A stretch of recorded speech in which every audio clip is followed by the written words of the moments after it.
Hey guys, I'm your host Smitha and welcome to Journey Podcast, your weekly podcast on transformational journeys.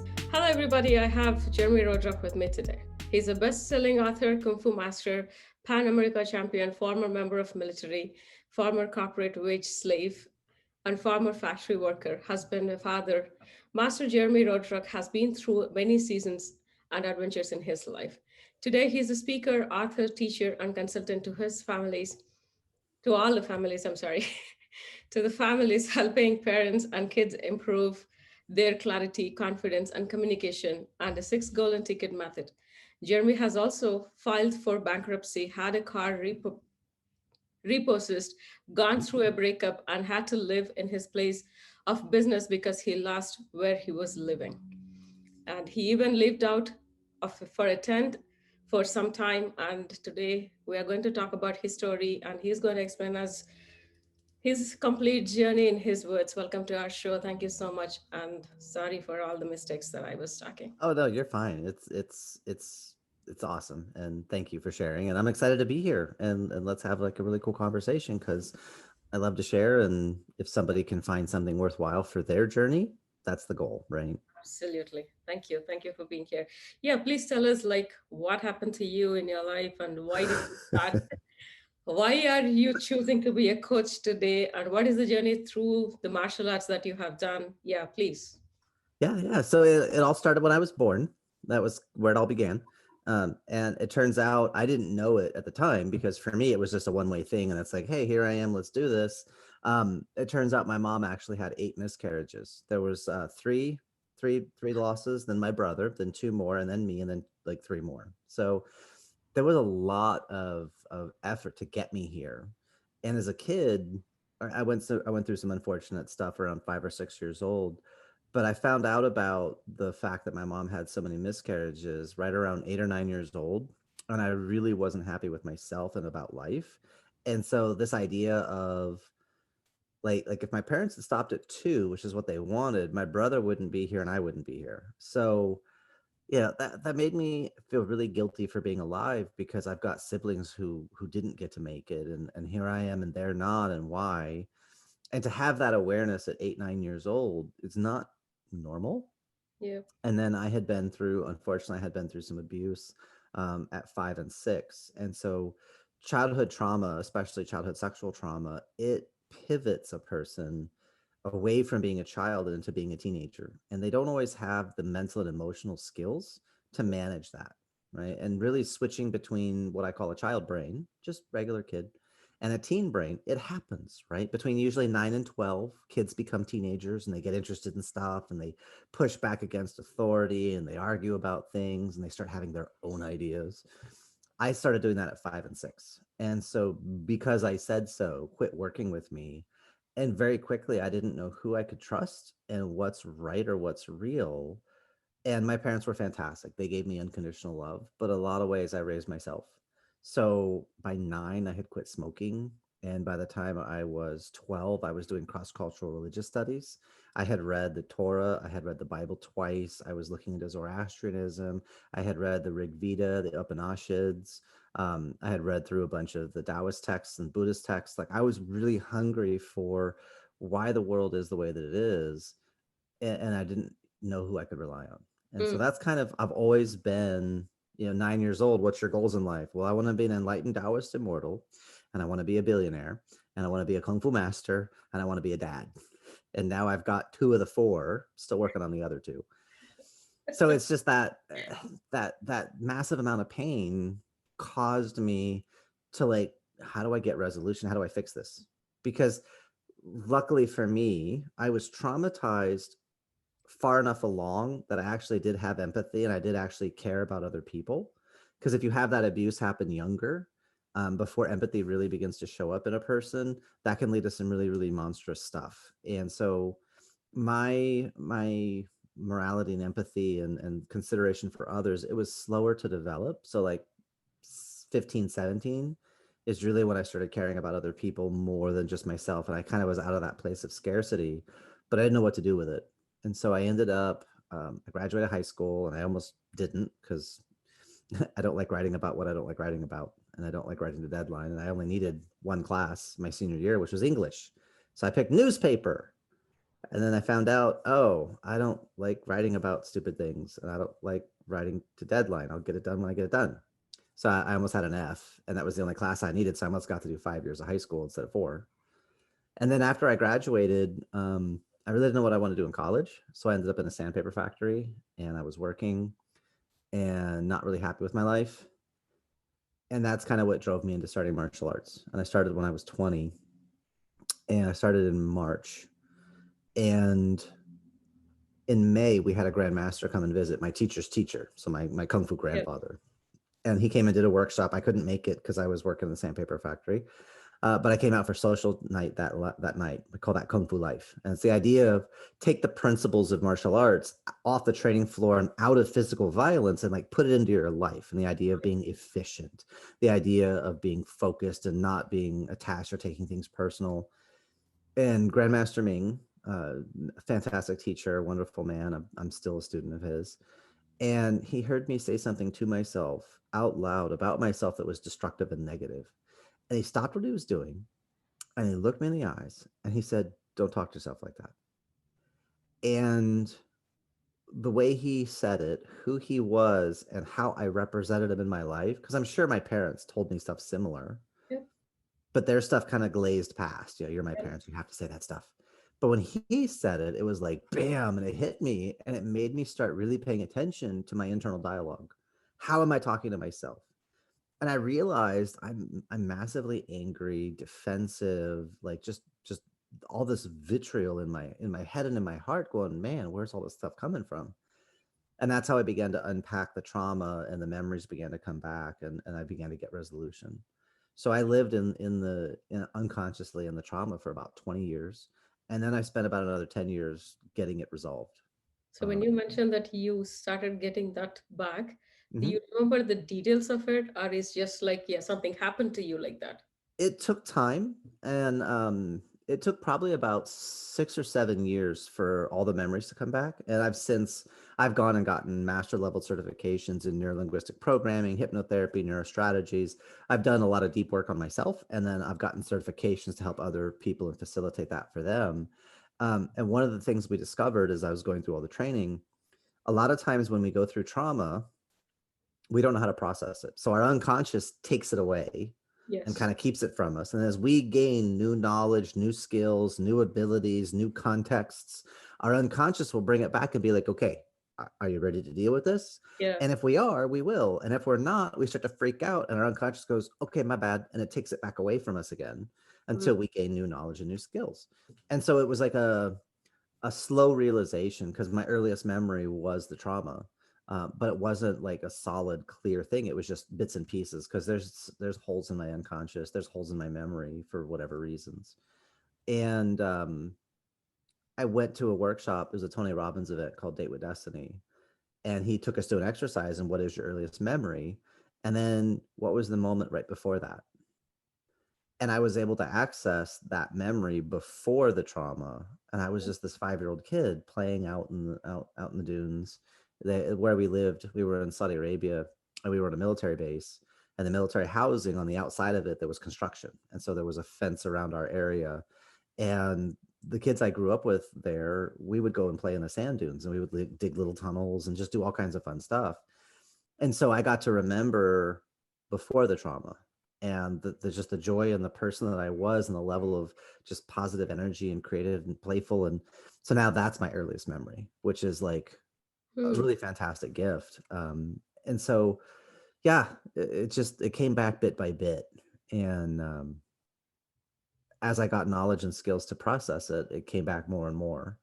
And Right. now, I've integrated it and released it, and it doesn't drive anything anymore. But I see the patterns and kind of how going through that trauma and going through the anger and then going through the recovery, it humanized me, and it gave me, because if I had stayed that 5-year-old little kid, I wouldn't understand people and the pains that they have, and the problems that they had, because I was so on a different level of awareness. I would have been useless. Yeah. And the fact that I've gone through this stuff, it helps me to serve others because I know what it's like to be in very dark places. And so I look at it now, I look at it as a gift, and I would never say that to anybody else, or that their trauma is their gift. That's for them to decide. But I Yeah. can say in my life, it's been a big shift. Yeah, interesting way of putting it, actually. I have heard people saying that thing like, yes, my traumas are a gift because that made me who I am today. But Hmm. at the same time, your capacity of taking that and accepting it, working through that and becoming a person that you are today is not a small thing. As you mentioned, like, yeah, it took some time for you. And some people just need like, yeah, maybe 5 years or so, and some need more than that. So you should have that mental strength within you to accept that and work through those years to actually come out of that situation. Yeah, yeah, and So that it was the truth is it doesn't have to take that long. I could have gotten other places quicker with different tools and Mhm. different people around me, but Yeah, it's stuff that if we don't talk about trauma, we don't talk about how to resolve it, and people just don't know what other tools are there. yeah. Because a lot of times people that go through trauma, their identity gets built into that. And for a long time, I believed, right? I had failed relationships, and there was a part of me because it happened so young. I'm a little kid. I went out past the security guard. Or the security gate. I was out where I wasn't supposed to be. And then I got caught, and then I got punished by this security guard, right? Something bad happened. I didn't blame him. I blamed myself. And Mm, then I couldn't tell my parents, because if they know that I was out playing where I wasn't supposed to be playing, they're going to get mad at me, and I'm going to get in more trouble. mm, Because, right, little kids equate to break the rules, get in trouble. Well, I already got punished. But there's a part of me, because I never told my parents the truth at 5 years old about being traumatized by the security guard, that that little 5-year old piece kept driving the bus for like decades, and I deserve to be punished. And because I lied to my parents, I didn't tell them the truth, and so I have to be punished. So I would create circumstances in my life where other people would be forced to punish me, or I would sabotage situations, because I don't really deserve to be happy or healthy or successful, because I'm actually a liar, and I'm actually this and this. And you don't realize that, just the way little kids grow up, the way they associate to trouble and consequences and discipline and all those wonderful words, so that their identity becomes connected to the trauma. And if you get rid of the trauma, you get rid of their identity. They don't know who they are anymore. there is nothing here. Yeah. Yeah, and that's scary for people, that they hate what's driving them, but they don't know how to define themselves without it, right? And that's a scary place to be, is because, well, who am I if I don't have my pain? And Yep. it's like, well, you could be this amazing person who's learned through those lessons, and now you can help yourself and help others, Yep. and you don't have to keep like punishing yourself. Have you ever got a chance to talk to your parents about this situation? Hmm. Yeah, I told them about it when I was 36. That was the first time they heard about it. Wow. Okay. Yeah, yeah, I, th- yeah. I thought I'm the weird one. Okay. Why is that? I spoke about it to my mom, I think last year, Yeah, 43 right now. yeah. Well, And you're not ready. You're not ready. You can't force that. not about me being ready. For me, it's like my, uh, I can say like my culture or so. They Hmm. don't even accept there is something that this kind of a thing can happen. Hmm. So I actually like told them when it happened, and that age itself, like I believe I was 7 or 8. I'm Hmm. thinking, yeah. I actually told them, but it came to a point like the person who was doing it was right behind me, and he again like picked me up in front of my parents and kissed me, and again said like, oh, I miss my grandchild so much, that's why I was like, yeah, playing with your daughter, hope that is fine with you. Little that my parents understood at that point of time, my parents are like, oh, this old man is like missing. He was like what, 55, 55 plus at that point of time. Hmm. So my parents looking at that situation was like, yeah, little, I mean, that's what that's an old guy missing his granddaughter. So I mean, what's wrong in pampering you? He's just playing with you and pampering you. That's okay. I mean, that's Yeah, okay. now, if you're not And comfortable, you're not that comfortable. for us, it is that concept is not there at all. That's what I'm trying to say. Oh yeah, yeah, yeah. No, I have students in the Indian community, and yeah, it's. I'm sorry, your child just told you they're not comfortable. We need to listen to that. As I said, like, yeah, that was not a concept at all. This kind Yeah. of a, I mean, acceptance of this kind of a thing is happening itself is not there. Awareness of existing this kind of a situation is not there for my parents. So Mm. since then, for me, it is like, okay, this is normal. Whatever is he's doing to me, it is normal. Right. I never really felt like afterwards, though I personally, like for my body, I feel different. But again, like since my parents already said, like, yeah, it's nothing that you have to worry about. He's just an old guy, so don't think too much on that. That's how it started for me. As I said, Mhm. like, yeah, that's my normal after that. Yeah. Yeah. And I violently disagree with that because it's, you have a right to feel warm, big, and happy inside, and anyone or anything that does not help you to feel warm, big, and happy needs to be challenged. Right? Not necessarily that something wrong is going on, but we got to challenge that. Hold on, why do you feel upset? You feel small, sad, cold inside. We got to get to that. Oh, okay, you feel this way because, and then it makes sense because it's something new or it's something you're not comfortable because you don't feel like you're very good at, like riding a bike. But somebody putting any part of anything anywhere that you don't, I do a section with my students in the Kung Fu school. We talk about good touch, bad touch, no secrets, Hmm. right? And bad touch is any physical contact with another human being that makes you feel bad about yourself. It could be anything. It could be a pat on the head. It could be a pat on the back. It doesn't Yeah. matter. Anything that makes you feel uncomfortable, makes you feel small, sad, cold, that's not okay. And we make that abundantly clear for the kids because they need to have a right to their own personhood, their own personal, physical, mental, emotional space. You are allowed that. Every human being should be allowed that. The only reason someone should be touching you that you're not okay with is if you're a danger to yourself or others. Right? I got when I was like 4 and we lived in Turkey, I was on the counter dancing naked with a knife because, I'm Yes. 4 and we're in Turkey and they spoil kids. And my mom came in the room and yanked the knife out of my hand and smacked me on the butt and I started crying. And they had like a little housekeeper and she was like, "But madame, he's only a child." And that's like, let him dance on the table with a knife. He's not going to be a child much longer, right? Yes. But in that culture, young little boys are allowed to do pretty much anything at that, in that time. It may have changed now, but that's like, no, that's not okay. And that was a situation. Yeah, I probably should have felt small, sad, and cold dancing naked with a knife. It's probably a good boundary right there. But still, if I was super upset about it, my parents would have had the talk and been like, okay, what's going on? Why are you upset? What's hurt? What are you feeling? And we would have figured out like maybe I need to feel bad because like I stole a case of sodas and had a soda fight with it in the backyard because I did that once. Yes. Yeah. You were mentioning when you were at 20 years old. Please continue. Sorry to distract you in between Oh, you're your. fine. Go ahead.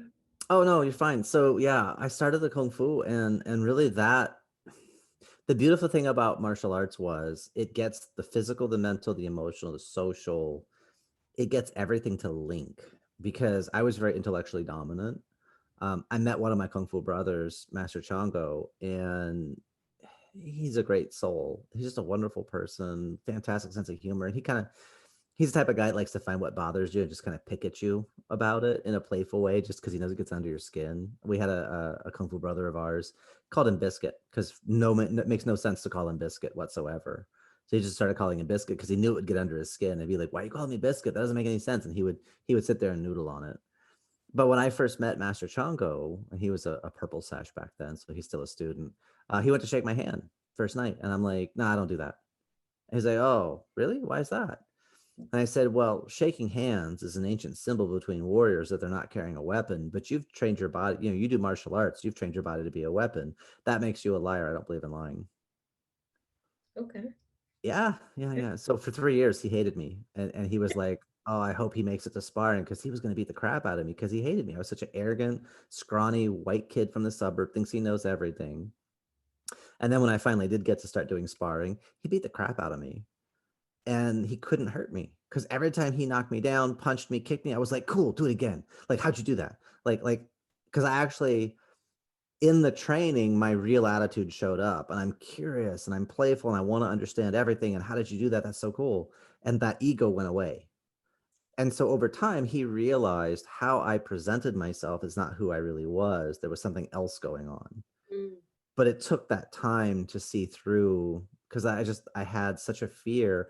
And I knew at the time my belief was you're going to reject me at some point because I'm always too much. mm. So I know you're going to reject me. So I'm just going to save time and I'm going to make you reject me on my terms now, just to Mm. get that out of the way. We're not going to be friends. Let's just get that over with. And so it was a massive, huge chip on my shoulder. And I was very intellectually dominant. And it was just a way of defending myself proactively. The cool part is when you're in Kung Fu school and you got a room full of people that can beat the crap out of you, they don't care what you say. They're just going to punch you in the face. It cuts through a lot of BS, a lot of belief systems. It cuts through a lot of those layers to get to really the heart of the matter. So in our system, we look at there's 3 levels of accomplishment. The base is I can physically control you, physically shut you down. That's a really important skill, but that's just the foundation. The next level up is we could have an exchange and I can change your mind. And you might not like me, but at least we understand each other. We can have like mutual respect, mutual boundaries. But the highest level is we have an engagement, could be a conversation, could be a fight, could be anything, but we exchange energy of some sort. And in that exchange, I change your heart and we become friends. And that's the highest level. But it's built on the mental and the Yes. physical, not go up here and teach peace and love, because not everybody wants to play peace and love. Some people want to play violence and control and domination. Great. I speak that language too. That's my first language. Then I have this mental language to leave. So we talk about be real is always the first step. Yeah. Be compassionate is the second step. Create beauty. It's the intersection of being real Mm. and compassionate. And that's the highest level of skill in the system is how can you create those moments of beauty? And so then it's like, oh, now we go back to why are we learning violence? So that we have an option to say no, thank you, because I'm better at it than you are. Have you met the wall? And then we move on.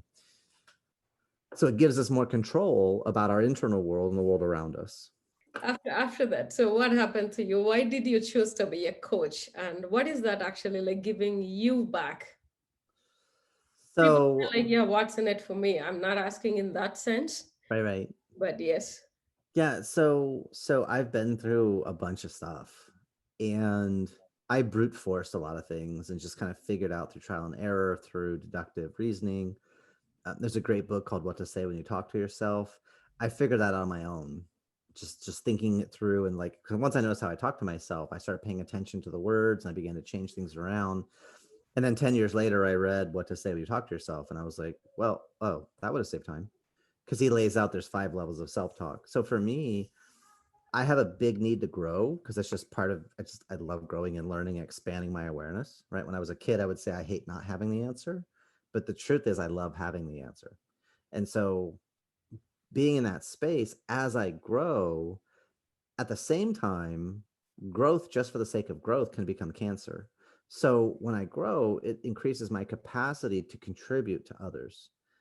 And so if I can save you time, this is my job as a Sifu, is save you time, save you space, save you energy. I've already made these mistakes. Let me share with you my mistakes so you don't make them. And Yep. then you go make new and interesting mistakes and you share your mistakes with me and now we both learn. And it's a Yep. win-win. Yep. And there's already enough scarcity and enough pain and enough difficulty in the world. So if you want to fight darkness, you don't fight darkness. You become so alive and a light in your own life, there's no room for the darkness around you because you're on fire. So then I got the flame. There's 2 more ways to spread light. Number 2 is be a mirror and reflect the Ye- amazingness in other people. Yes. Because if you watch, a lot of people have stuff that happened in their childhood. It might not be all the way to where I was at, but they have pain from their youth.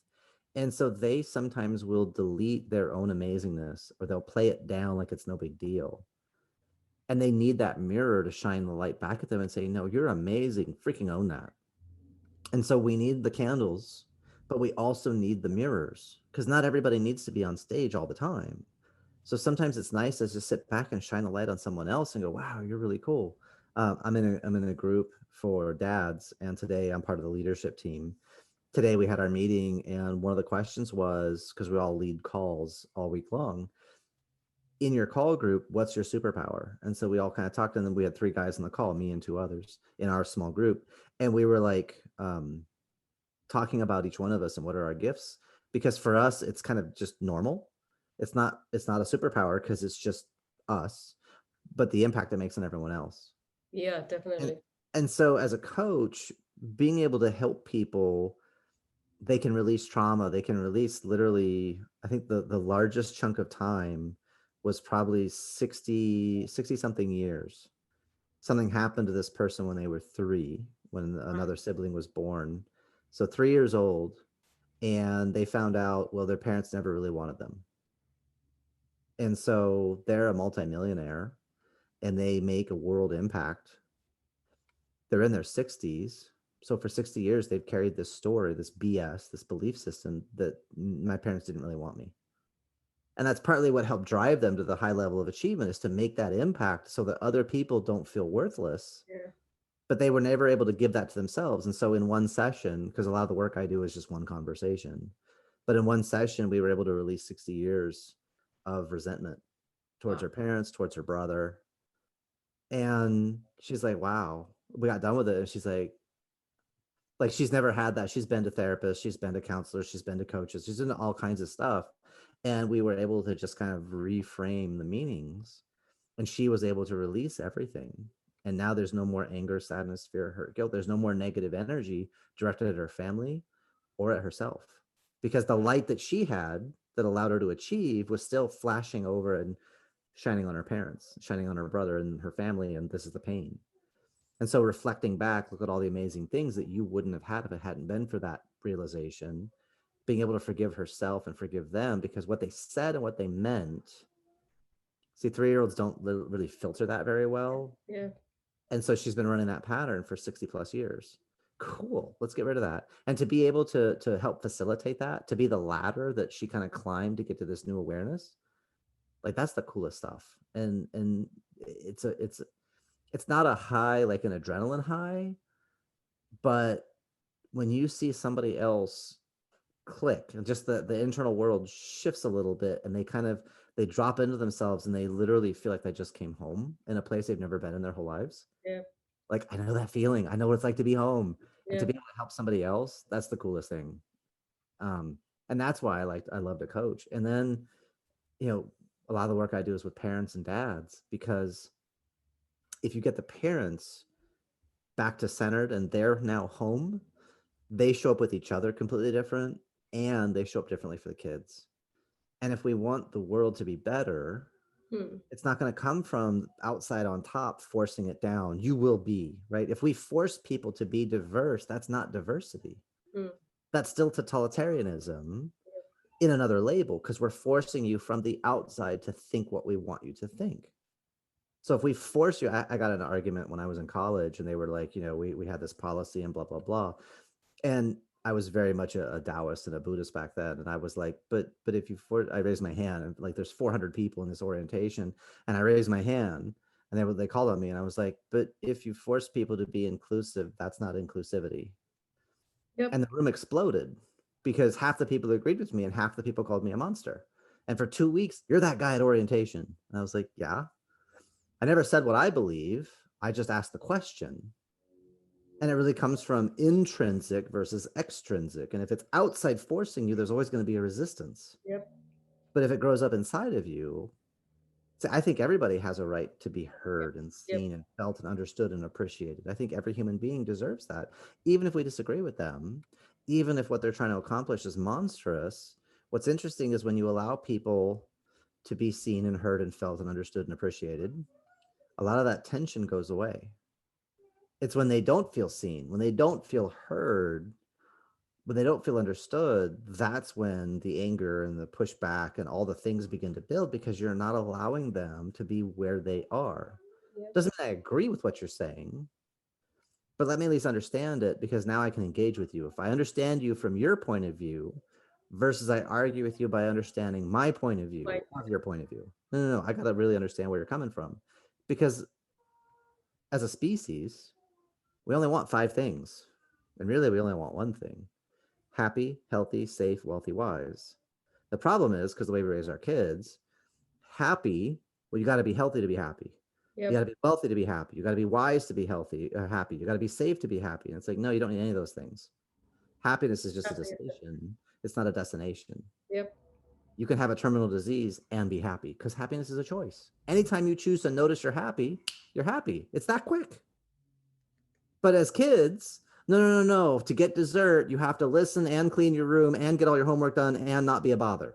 Yep, yep, And. When we give people what are called and rules, your happiness is now in other people's control yep. and you've got multiple dependencies. Versus I get to feel good anytime I make myself smile or make somebody else smile. Well, how hard is that? This is really easy to make me smile because I love smiling. It's like my favorite. It's one of the best things to do with your face. Yes. So you change that story. So we get parents integrated. What kind of kids are they going to raise? Because then the parents don't need it. Well, we have to go get the bigger car, the bigger house. We have to live this whatever. Versus, nah, we're happy. It doesn't really matter all that stuff. And I get to connect with my kids and I get to light them up. Last night I was putting my daughter to bed and I played a couple of songs that I really love that are from like the 1970s, late 60s. But it's Horse with No Name and Southern Cross. And I realized as I was playing these two songs, like I'm putting her to bed and I'm playing these songs and I'm like rubbing her forehead, but I can like give her this huge library of music to love, and it all connects into memories of her dad from when she was a little girl. Yep. I'm like, dude, that's the coolest thing ever. And now I want to tell like everybody I did this thing last night, and dude, because I love music going back to like 1940s, and I've got music I like from across cultures too.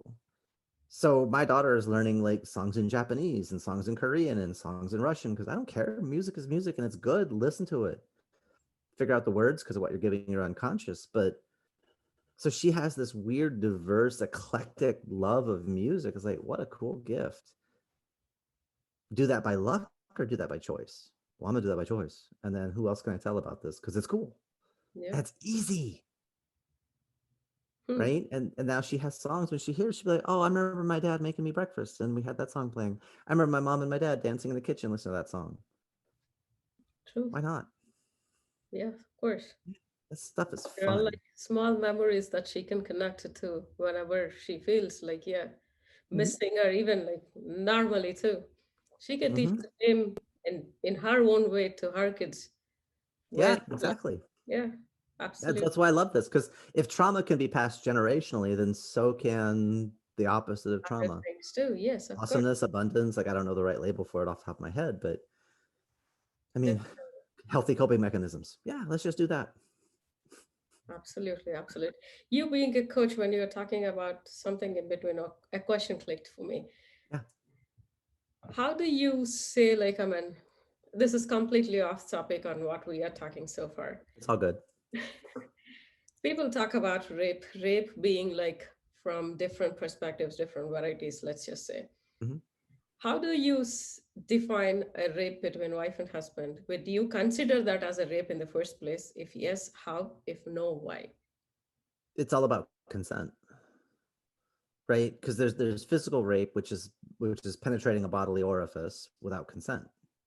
It could be a finger in the ear. It could be a finger in the nose. It doesn't matter what body orifice. If anybody's doing anything without your permission to your body, that's not okay. Whether you're married or not, that doesn't make you property. It doesn't give them a right to touch you without your permission. Like Uh, that's that full hard stop. End of conversation. Nobody. And I said 5 years old, 4 years old with my students. Nobody has a right to touch you without your permission, unless you're being a danger to yourself or others. That's it.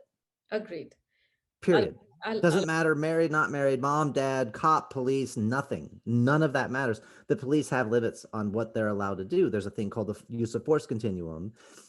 Cops can't just decide because you said something I don't like, I'm going to shoot you dead in the street.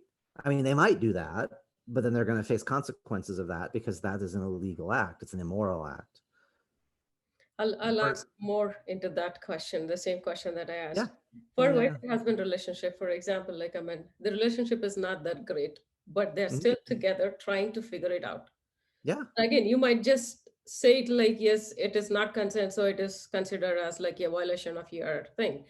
Mhm. However, I have heard people saying, not coaches, but regular people saying like, he, they are like wife and husband. And if the wife doesn't like, but she's still staying with her husband and still figuring out for whatever the reasons that if she wanted to get out of that relationship, she's still figuring out how to take the finances, like split the kids or like any other properties, or even her mental strength or mental stability. In that process, it might take a week, a year, or even 10 years. It doesn't matter. But in that period of time, how long do you expect the husband not to touch her?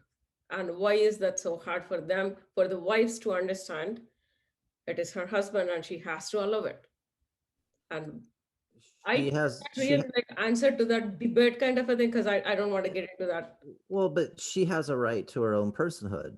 And if she chooses to, the real question is she like trying to figure out our relationship and make it work? Is she trying to get herself in a situation so she can leave safely? Either or. I mean, why does that matter? Even if she's figuring out to make the relationship better, but Well, well, it, it matters that if if she's trying to figure things out, should we be together? Should we not be together? Okay, that's one thing. If they are cohabitating, that's another thing. And then the third thing you're going to run into is you're going to run into the human animal side of it, because human animals have needs, right? We need food, shelter. We have a need for physical touch. However, she's not interested at the moment. Then he needs to get his ass in gear and figure out what's going on and step up or step out. Like that's where the masculine needs to like plant the flag. Am I in this to win this, or am I out? Because if it's there are couples that live very long time and they have a sexless marriage. It's just not important to them. And they have other people that if we're not knocking boots like every other day, why are we together? yep, There's no wrong in that. It's how do two people living together find the space where they both can live their best quality life. And if it comes to the realization she's got 87 other things going on in her life and her stress and all the different things, and he's like, but baby, I need you, then that's not a winnable game because your need structures are different.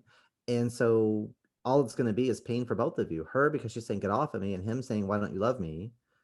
And because he's physically stronger and bigger than her, he can take things farther than he should. That doesn't excuse it, but that's recognizing the human animal. I had a period of time where I was single, and I had about 2.5 years where the only physical contact I had with another human being was only in the martial arts school. And it wasn't anybody touching my back. There was no hugs. There were no the handshake occasionally, but I'm not, I have boundaries around my physical space.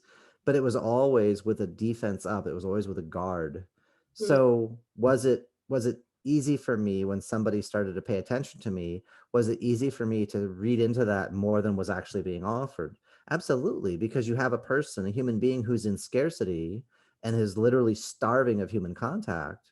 So somebody just innocently flirting could all of a sudden become, oh, she really likes me. We need to get together. I need to ask her out, and like all this extra energy because there's all this back pressure. yep, So what the guy can do is they have these devices that you can buy online that can simulate certain experiences.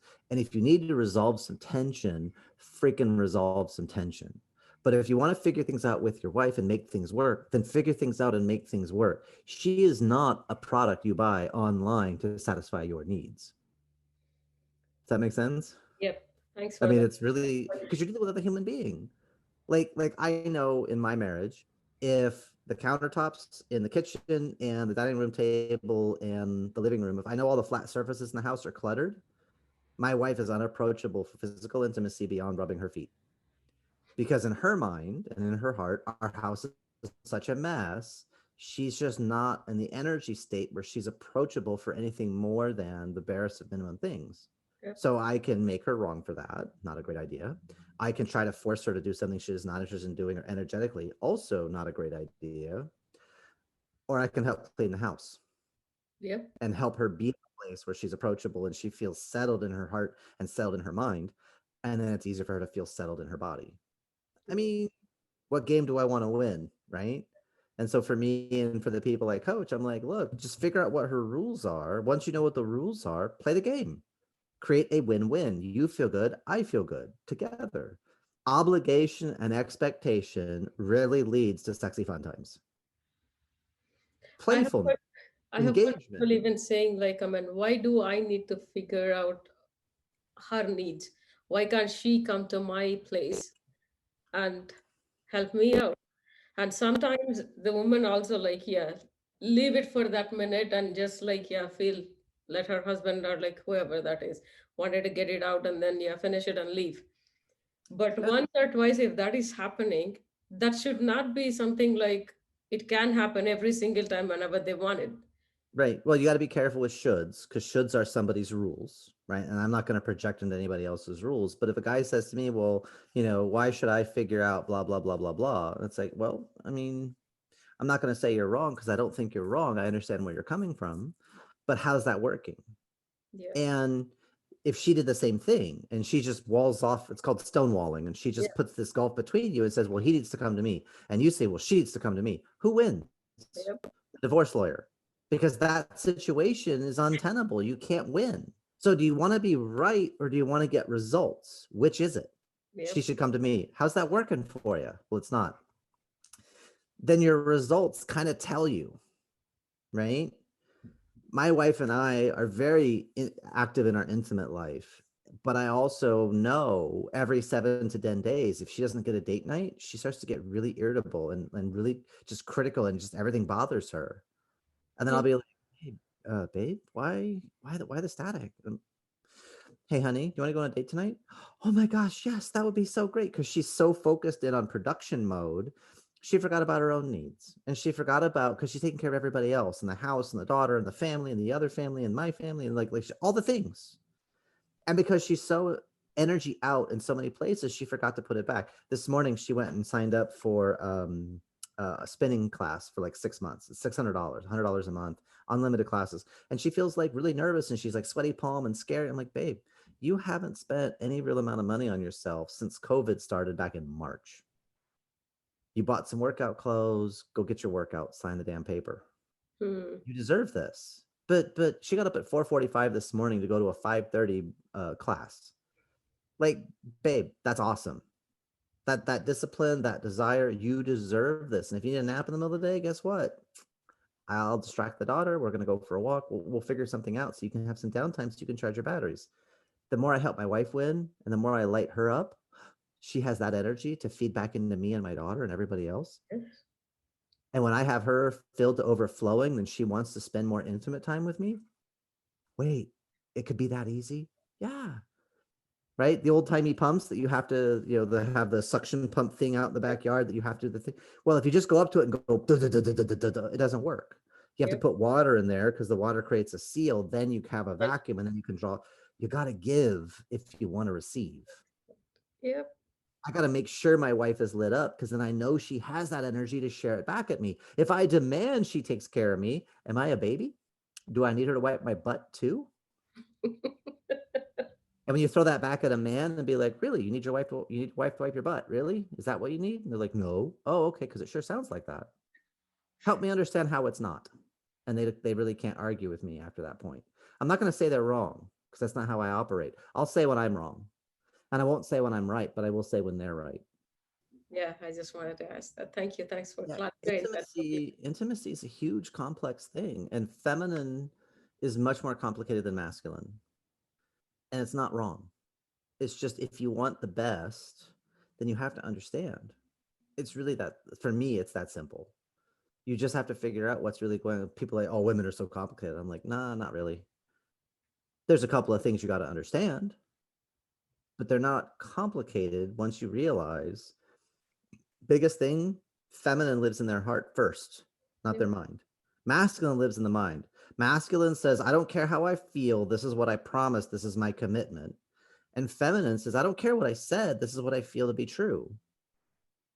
And Hmm. so if you learn to respect those two balances, everything gets amazing. And men can live in their feminine, women can live in their masculine. It doesn't have to, it's not Yeah. single thread. So when you begin to understand that and you can appreciate, oh, she's running in her masculine, I need to show up in a different way. The game starts to get a lot simpler. And what I call the 6 golden tickets: seen, heard, felt, understood, appreciated, then supported. Because if you try to support somebody without the other five, it comes across as judgment and everything shuts down. Because Hmm. the minute anybody, man or woman, feels judged, they go on the defense and then they switch to the offense because they get defensive and then they start to attack you and they throw all your stuff back at you. So seen, heard, felt, understood, appreciated. Get that 5 on there first, then your support will actually be received.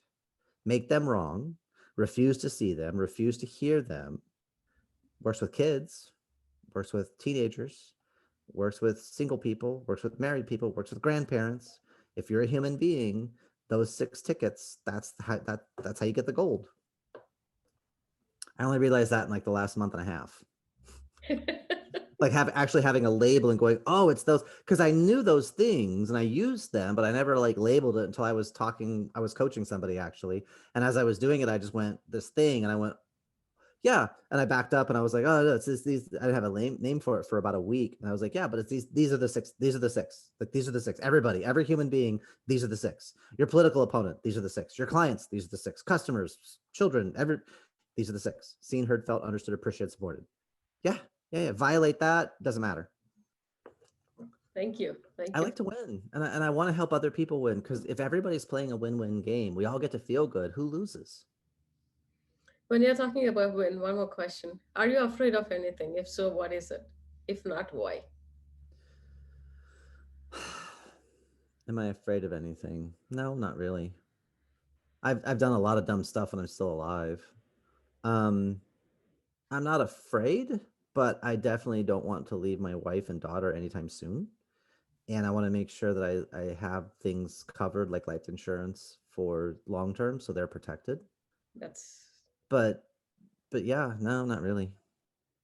I think on the other side, we all find out it's all just unconditional love and you're going to resonate closer or further from that source. And so once I shuffle off the mortal veil and they come join me, we'll see each other again. I'm not stressed about that. And the people who don't want to exist and hate life, and well, they'll cease to exist, yep, because I don't think there's a need to punish somebody. They're busy punishing themselves. yep. And once they cross over and they see and experience unconditional love without all the filters and they are repulsed by it, then they'll be allowed to just fade and disappear. Because why punish them? They already know in full clarity, they know, and they don't identify, they don't resonate. It's important to them. Love and acceptance and connection. They've already been living their hell, Yeah, so just let them go. yeah. Related to that survey, you being a coach right now, helping other people, and in return, what you're getting is the satisfaction of helping others. Yeah. Are there any bigger goals, or like, what is the next step in your path that you're doing? I still run the martial arts school, and that is looking like it's going to transition here soon to somebody else's hands, and that'll free me up to do more coaching. Um, One of the things I'm working on is having a small group program. So I'm working with like 10 to 20 parents at a time for 12 weeks, and we have a series of things we're going through. I have a couple of courses for people to take to kind of elevate their skills. Like if you want to get communication with your kids, like we can transform that in an hour, and like literally just completely repattern everything. Those are all Um, related to your coaching only. But yeah, if that's all not coaching. coaching, what Well, next? I'm going there. So then the next thing is, with all the different programs, I want to build in, or I am building in, an affiliate structure where if you bring somebody into the work that I do, I'm going to give you half of whatever they pay. So if they pay $2,000, you get $1,000. If they pay $5,000, you get $2,500. And my goal is in 2021, I want to give away $1,000,000, because it expands my message, which is cool. But like I have a book, and when I sell the book, it's like, I think the Amazon sells the book for like $20, $25. I make like $3. That's not going to change my life. $3 all at once. But if you read the book and action the stuff, it's the only parenting book with a money back guarantee, because it works. Like everything in there, it works. It's guaranteed. But you can totally transform your family's history and direction and momentum like forever. The value exchange is off the chart. So what can I do to get that book in more people's hands? So I have, I'm selling on Amazon, but you can download it for free off my website. And there's a reason for that, which is get this idea of games worth winning, get that into more families around the world. If I could impact 1% of the human population with this idea, all games, right? All kids play games, is the game you're playing worth winning, and help more families play win-win games in the family. What happens when they go to school and realize people aren't playing win-win games? They can choose not to play, or they can influence and get you to play better games. And then what happens after school, and you start to go into the workforce, and we begin to change the culture, and we start to look at, but is this a game worth winning? And we actually use that language. Say, I don't like the game you're playing. I don't think it's worth winning. Let's play this game instead. And you get to feel good, and I get to feel good at the same time. It's good for you. It's good for me. It's good for the world. And this is how, talk about that lighting a candle, be a mirror. Well, the third way to spread light is to create more candles, to light more people up. Yep. Be a parent, be a teacher, get more people lit up and excited, and literally our whole entire planet changes. There's a great line from Victor Hugo. There's only one thing more powerful than all the armies of the world, and it's an idea whose time has come. And people are talking about how difficult the world is and how dark it feels. It's like, great, be a source of light, play a different game, help people feel good, right? I teach this to my kids in the Kung Fu school. If you help everybody around you feel warm, big, and happy, who wants to mess with you? Nobody. Yep. Fantastic. And if anybody tries, who's there to help you out? It's Absolutely. easy. It just takes a shift, a little couple of degree shift to go, but what am I not getting? I'm not getting this. I'm not getting that. Okay, well, let go of that for a second. What are you giving? Because if you want to receive, right? If my water bottle is full, it can't receive anything more. And if you're full of scarcity, you can't receive anything because you're too focused on what you're not getting. But if you're completely empty, you don't know what you stand for, that's a problem too. So halfway empty, you know where you stand, and you have room to receive and to flow with everyone else also. It's both and, it's not either or. Yeah, trade expectation for appreciation. Instead of expecting people to do X or Y or Z, appreciate when they do X or Y or Z, even if it's your wife, even if it's your kids. Well, they better look me in the eyes. Okay, how's that working for you? Versus, I love when you look me in the eyes, you look so strong, high five. Tell the kids what you're doing right. Tell your wife, tell your husband, what are they doing right? Let them score points. Right? For the ladies, guys are stupid. We'll do crazy things to score points, even if the points don't work for anything. Like, but if I take out the trash, I get points. I'm gonna go get the trash right now. Versus you ask him, hey, do you think the trash is full? And he looks and he says, no, trash is fine. And now she's upset because he doesn't listen. It's not that he didn't listen. He didn't ask what was the meaning of the question. He answered the question because masculine is tunnel vision. I answered the question. It's fine. I haven't pushed the trash down twice. It's not spilling over yet. According to my rules, it's not empty. It's not ready to be taken out. But for her, when it's an inch below the lip, it's time to take it out. Push down, not push down, don't care. It's an inch below the lip, needs to go. So then she asks, do you think it looks full? He looks at it and says, no, I don't think it is. And now she's upset and he doesn't understand what just happened. Versus, honey, could you come help me for a second? Could you score like 1,000 points? Could you get like husband points, maybe foot rub points a little bit later? Yeah, what I gotta do?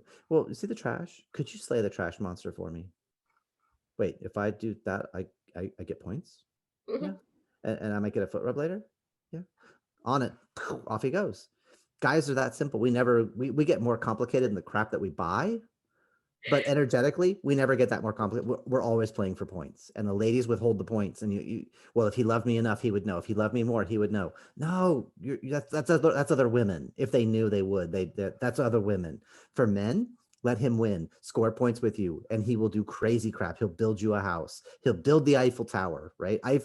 This dude built this tower. Ultimately, whatever the story people want to say, he wanted to impress a chick. He wanted to ask her out, but I'm not good enough. I'm going to build this big, huge thing. Look, I built that thing. Can we hang out? Guys are that simple. Honestly, masculine is that simple. Okay, thank you for tuning in, and you can find me on all the socials at Smitha and the show notes for any resources mentioned. See you next week. Take care.